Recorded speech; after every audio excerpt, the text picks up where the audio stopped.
who are you, and who are you to write these two books that I have in front of me, Find Love and Keep Love? Well, who am I? I'm first and foremost a husband. I'm a father. I'm a son. I'm a brother. I'm a cousin. I'm an uncle. I'm a mentor. I'm a mentee. I'm all of those things. And I feel like those are the things I am first. But I have a long-standing history with relationships. I became a matchmaker. My wife and I launched a matchmaking agency. We became one of the largest agencies in the United States. And what's interesting about being a matchmaker is that a lot of people don't even realize that is a career. Like there's legit matchmakers. There's probably, I'd say roughly 1,000 full-time matchmakers around the world. And what we do is we literally match people together for long-term committed relationships. But what ends up happening if you're successful with that is two people enter a long-term committed relationship. And because they've built up a relationship with you, they have questions about how do they keep that relationship? How do they keep their love? So my wife and I then began to transition into counselors and coaches for married couples or couples who are in committed relationships. So that's where that started, and that went on for over a decade.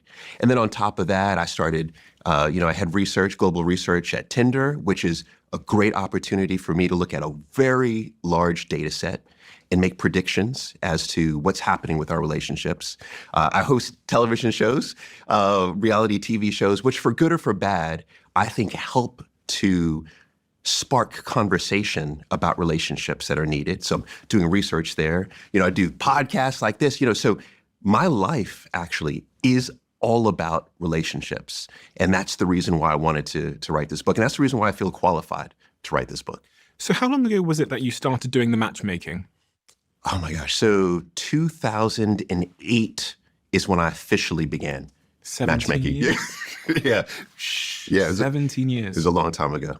The reason I ask that is a lot has changed in 17 years. Yes. We've been through this evolution of dating apps and matchmaking services and things like Match.com. And my question is, where do you think we find ourselves today as it relates to relationships? Like, what is the macro picture? How are people feeling? The person that's watching this right now, that's either single and looking or in a relationship and maybe struggling, can you give me an overview, a synopsis of how they're feeling in their head? Sure. And why? All right, this is a great one. So we're feeling different things. There's a small percentage of us, and I'll go to Eli Finkel Research, who wrote phenomenal books, but one is called The All or Nothing Marriage that I love. And in it, he states that if you look at marriages/committed relationships, that 20% of us have higher satisfaction than we ever have in the history of relationships. And you think 20%, that's fairly small. Mm-hmm. And do they really have high satisfaction? And I fully believe this. And the reason why is because we have tools. We have people who watch podcasts, read books, watch television shows. We have tools like we've never had before, more access to therapy. So 20%, very satisfied. But 80% more dissatisfied, more upset, more confused than ever before. And I would say that those who are not in relationships, the pool reflects that as well. I think there's a 20% of singles who are hopeful and are developing the tools and developing the skills and learning active listening and all these things. And they believe they'll enter strong relationships. They're very hopeful. But I think there's 80% out there that are perhaps hopeless, disgruntled, confused, dismayed, and I would say that's the landscape today. That being said, the reason for that is because we, over the years, have placed more emphasis on one partner versus having a village to lean on. So we're leaning more. So we're requiring more from our partners. So what that means is that if we're requiring more, if we're requiring our partner to be, we want our partner to be our best friend. We all want to launch a business and be a CEO, right? So we want our partner to be co-CEO or COO. We want our partner to be a great parent. We want our partner to come home at night, take their clothes off, and do backflips in the bedroom, right? This is what we want. So we want now more from that one person versus 30 years ago, 300 years ago, 3,000 years ago, 300,000 years ago when humans really began, 300,000 years ago. So you look at all this and you say, wow, we want more. So therefore, we're going to have lower satisfaction. So this is what I believe the landscape is today. And if we start then with people that are looking for love, people that are in search of love, how are the current tools? Because I see so much online about how people are disenfranchised with like things like dating apps, and they've tried like social media. And I've got so many of my friends who are struggling at the moment. They're going on 100 dates a year and they're unable to find anybody. And I ponder to myself, I go, you're going on 100 dates a year. You're almost a professional dater and you still can't find somebody.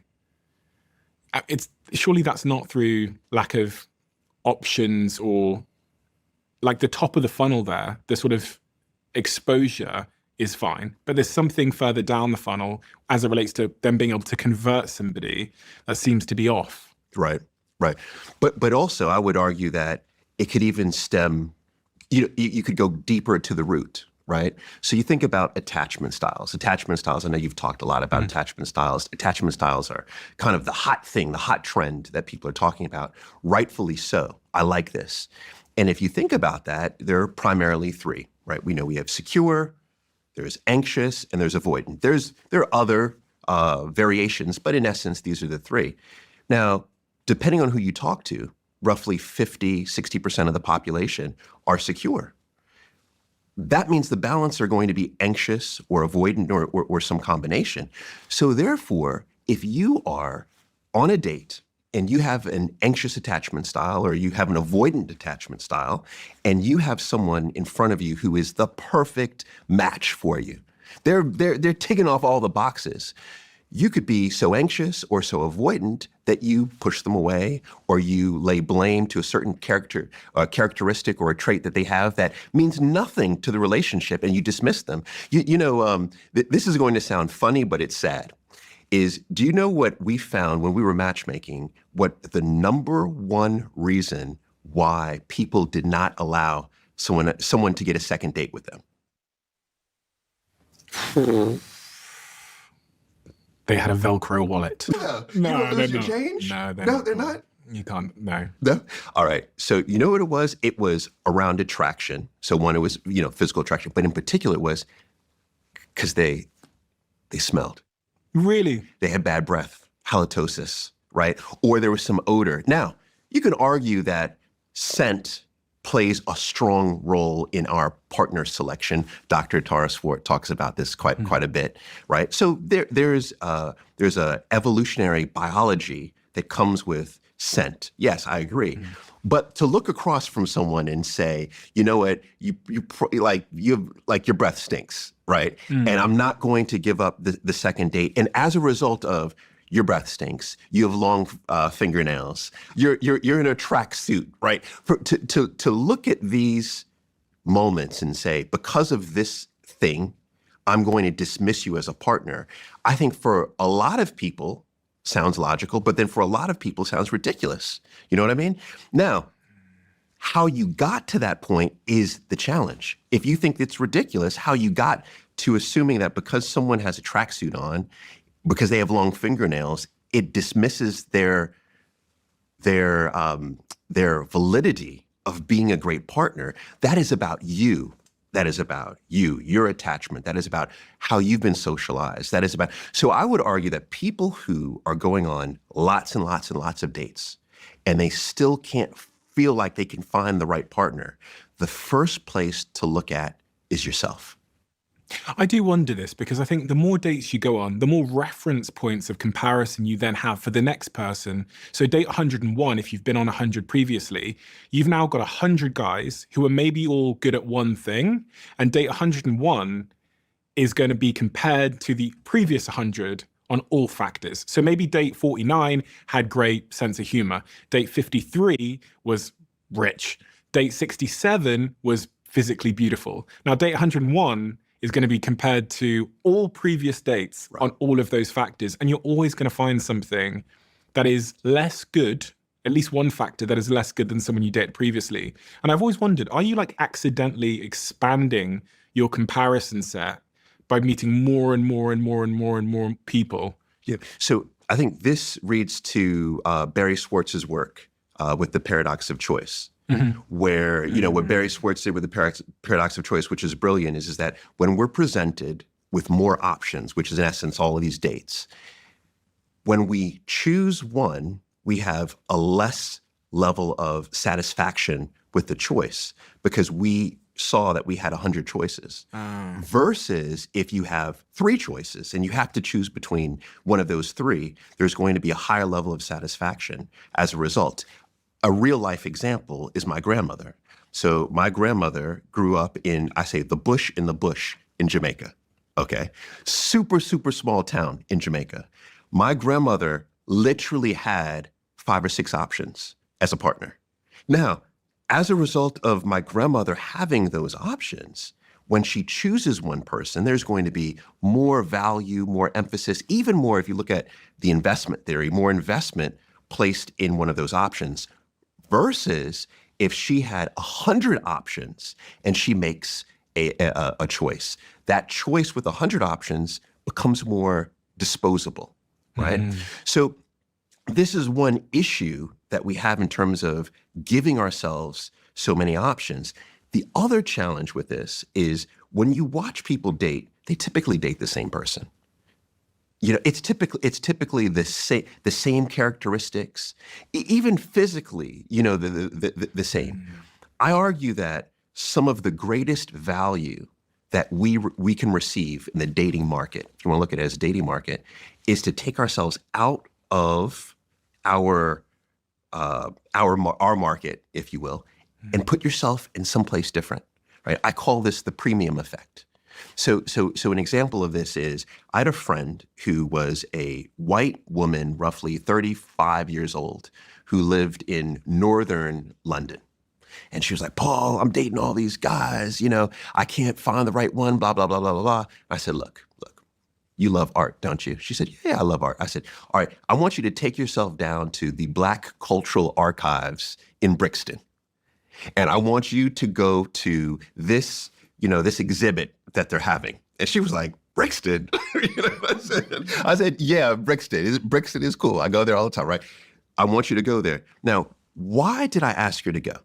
I asked her to go because the moment that she goes, characteristically, she's not going to look the same. These are mostly going to be Black men and women, perhaps even a little bit younger than she is, different culturally, right? But yet they have the same value in art and their appreciation for creativity, etc. The moment that she goes there, what happens? Some people in the room look at her like, what's she doing here? Like, why is she here?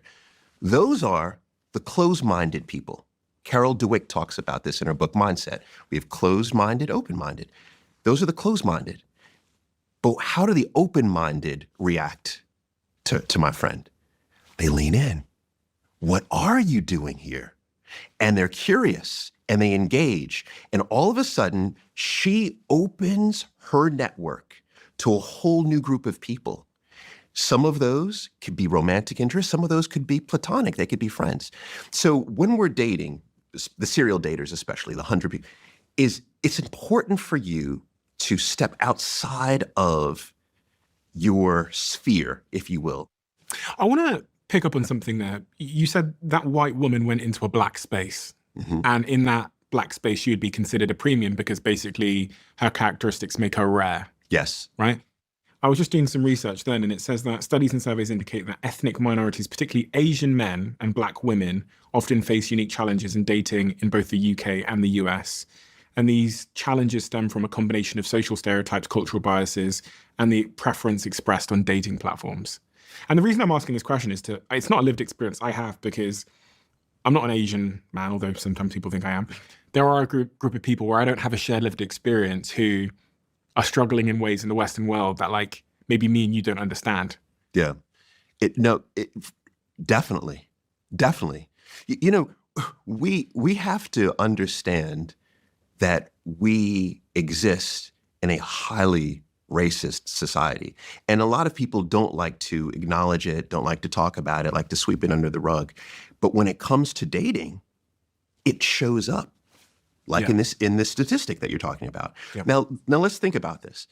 If you are someone who is not Black and you are interested in you're interested in a partner, and then you've had no experiences with Black people other than maybe watching some Black people on television, and your parents in your community have said all kinds of crazy things about Black people, and you have all types of negative belief structures around Black people, and you're a man, you're, say, a white man, and you're presented with a Black woman on a dating app, are you going to swipe on this person? No, you're not, because you don't understand how incredible she is, how smart she is, how beautiful she is. Like, you have no appreciation. So the reason why they're not swiping is their ignorance.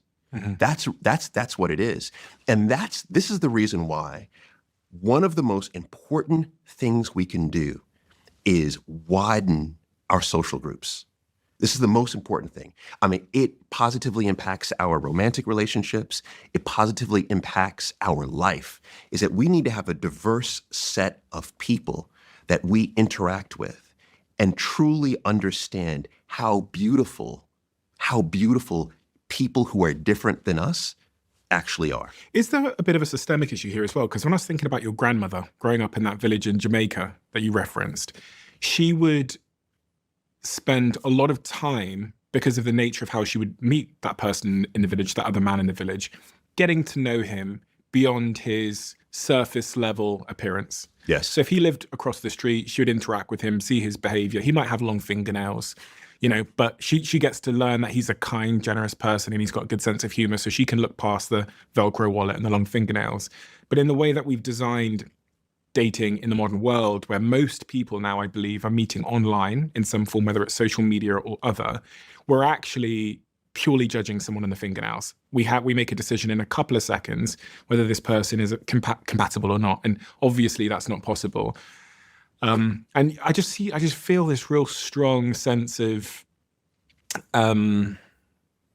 dissatisfaction, frustration, and desperation. Yes. From people at the moment as it relates to finding someone. Yes. And I just think the systems that we've built, social networking, the screens, have only exacerbated this frustration and desperation. My question, which is somewhat linked to this, is really around the old ways of doing things. Like you were talking about your grandmother. And I was really curious about one subject in particular and wondered if you had any data on this, which is arranged marriages. Yes. Yes. Are arranged marriages as successful as the relationships we form today via social media screens, et cetera, et cetera? Because, back in the day, we were kind of put together with somebody based on, I don't know, family or economic reasons. Did those marriages succeed? Many of us don't want to acknowledge how successful arranged marriages actually have been and continue to be. Really? Continue to be. But we have to look at the why, right? Now, when people hear this, they immediately say, oh, well, what about all the abuse and the dissatisfaction that happens in these relationships? Does it happen? Absolutely. But it also happens in non-arranged marriages at significantly high rates. So why are arranged marriages so successful? To some researchers, they have a higher level of satisfaction than non-arranged marriages. And here's the reason why. The reason why is because you have families coming together and negotiating and determining whether or not this particular person fits within their family structure. And what does that mean? That means that you have literally a mother, a father, a grandmother, a grandfather, a brother, a sister who come together and they discuss and debate the characteristics. They discuss and debate whether or not this person is an upstanding, is this an upstanding human being? Is this person open-minded? Is this person going to be resourceful, right? Are they resilient? They debate these characteristics. And the reason why it's so beneficial is because the person getting married is not involved, and they're not involved because they would be entirely biased. What happens today is incredibly dangerous. What happens today is when we meet someone, we typically do not involve any friends and family. We are already infatuated with the person, so we're obsessed with them. Therefore, we can't even determine whether or not they have any of the traits that we want. We are living through our own trauma, and we're not even selecting them. Typically, they are selecting us. So we end up sliding, if you will, into a relationship that was never right for us to begin with. Whereas in arranged marriages, you have a true debate happening around whether or not someone will fit within within the life of that individual. Another example is why my wife and I, in our matchmaking agency, we pioneered something that had never been done, at least to our knowledge, in matchmaking.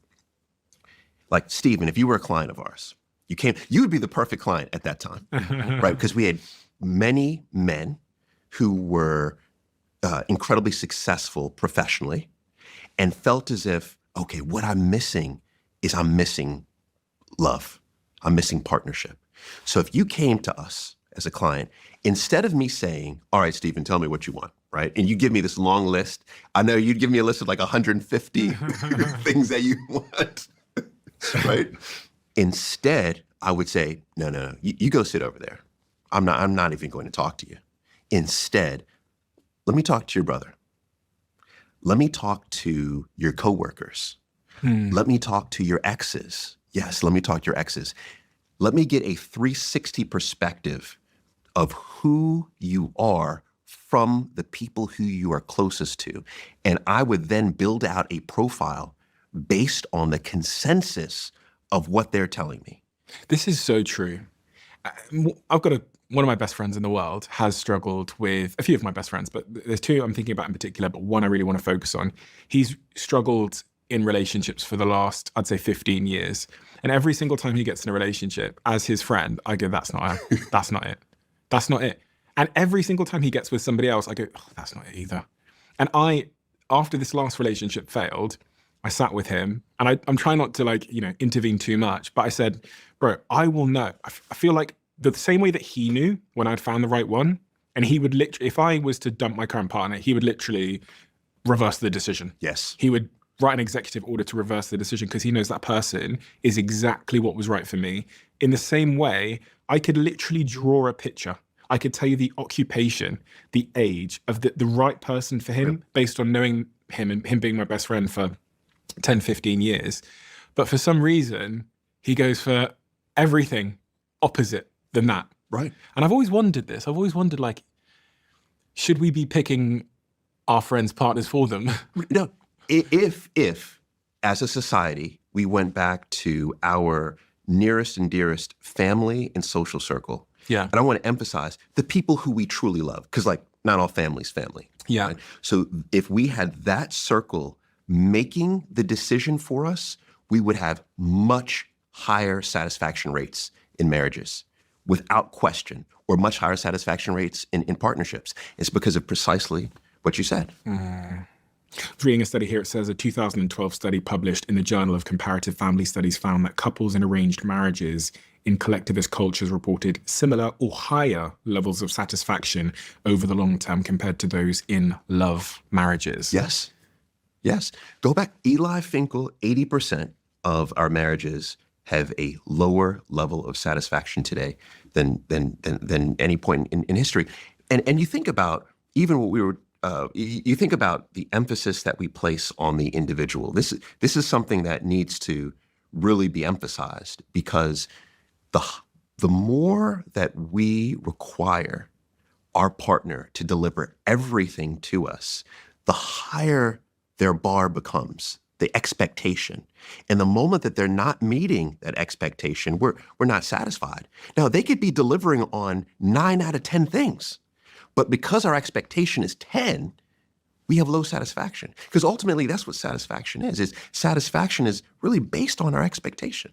So what do we do about that? Because a lot of people will be able to relate to this idea that their partner is multiple things in their life, or that they feel like they are expected to be their partner's therapist, maybe financier, best friend, sports buddy on the weekend to play paddle with, I don't know, life coach, etc. Some people will feel that pressure while they're also trying to run their own life. What do you do about it? Because you can't come home and say, babe, listen, it's over. I'm only going to be your boyfriend from now on. A lot of people won't like this, but we have to lower our expectation of our partners. We really do. And what I mean by this is, first, we have to begin with determining, what do we want out of our partnership? Because if we go back, and we don't have to go back thousands of years, we can literally go back to my grandparents. The decisions were not, am I going to get all 10 things from my partner? It is 3 of the 10 things. And I'll be satisfied with the 3 of the 10 things. Why? Because I have a full community that I can go to, of friends, coworkers, colleagues, people who, in my running club, that I can go to for other facets of my life. Confidence, intellectual stimulation, whatever it may be. So that's where it begins. What do you want from your marriage? Then the next step becomes, all right, are you then prepared to do the work required to sustain that relationship? The Gottmans, who I know you've had on the podcast, and are really the foremost experts in the world around couples therapy, right? John and Julie Gottman. They said something to me that was profound when I was talking to them, and that is, we're all compatible with each other. And let that sit in for a second. It's like, okay, what does that really mean? What it means is that if I were to drop you with another human being on a desolate island and say, that's it, it's just the 2 of you for the rest of your lives, you are going to form a very strong emotional bond. And chances are you're going to form a very strong physical and sexual bond, right? Why? Because you are required, there's no other outlet but to make it work with them. Look at today. We don't feel like we have to make it work. There's countless options. We can just leave, right? And so this notion that we are compatible with everyone, I think, is profound, because what it means is that you can get through that. You can increase your satisfaction by putting in the work. I can totally relate to that. I remember working in a call center once upon a time, and I was broke and lonely. And as I worked in this call center, it was Late Rooms call center in Cheetham Hill in Manchester. I basically fell in love with the girl sat next to me in the call center. Now, listen, I've seen her since. I think 10 years later, she came to one of my meet and greets, which was, she's called Rosie. She's probably the first time she realized that I fell in love with her. But in the context of there not being many options, and me being a guy that basically had no other options, I wasn't going out to nightclubs, I couldn't afford it. I just fell in love with someone who was in close proximity, and I just was really, really into her. Yes. And it shocked me because, objectively speaking, had I written down what my type was at that period of my life, I wouldn't have written that. But just because we were held in close proximity for long enough, I found the attraction. Yes. The attraction came to be. Unfortunately, that's not the world we live in. And in fact, one of my friends who's struggling the most in relationships, her job is literally to meet people. That's the base premise of her job, and she can't find anyone. And I think part of what I'm saying there is what we've described with having too many options. But what does someone do about that? Do they what's the actionable thing to do if you live in the modern world and you're struggling to find somebody, even though you realize that if you were held in a room with 5 total strangers, you'd probably fall in love with one of them? Yeah. It's tough, right? But it always begins with self and self-awareness. And I would literally start at, well, what is my attachment? That will inform an incredible amount. If she goes back and does the work and realizes that she is avoidant, that will begin to fill in the gaps as to why maybe she's been emotionally distant relationships, why she feels like she doesn't need anyone, right? Why people need to jump an even higher bar to be in a relationship with her. Start with your attachment and realize that if you are avoidant or you are anxious, you can earn a secure attachment. And there's work that's involved, but you can do that. And by the way, you can do that without a therapist. It's always advisable to go with a therapist, but let's face it, the wait times for therapists, the cost for a therapist, they're not And now also, the number of therapists on a per capita basis is decreasing. So they're not as accessible as often we make them out to see. So that's one, is you want to start with self. That's one. Secondly is really get grounded on the type of relationship that you want. And the reason why this is important is because therefore you can make it clear what your boundaries are when you begin to engage with people. Because I always say that if you don't assert your boundaries, you can take well-intentioned people and turn them into bullies, just as a result of not asserting your boundaries. So in order to assert your boundaries, you have to know your boundaries. So that's the second piece, is beginning to know, okay, well, what do I want? What do I want? For example, there are hundreds of variations of relationships that you could have today. My grandmother, right, there was one. It was committed relationship, committed marriage until you die. Mm-hmm. That was it. Now, you don't have to be married. You could live apart, but be together, see each other on weekends. You can decide, we don't want to have children. You can decide, like, there are hundreds of variations. Be very clear on what you want. And when I say assert your boundaries, is assert what you are interested in right from the beginning. These three steps are incredibly important.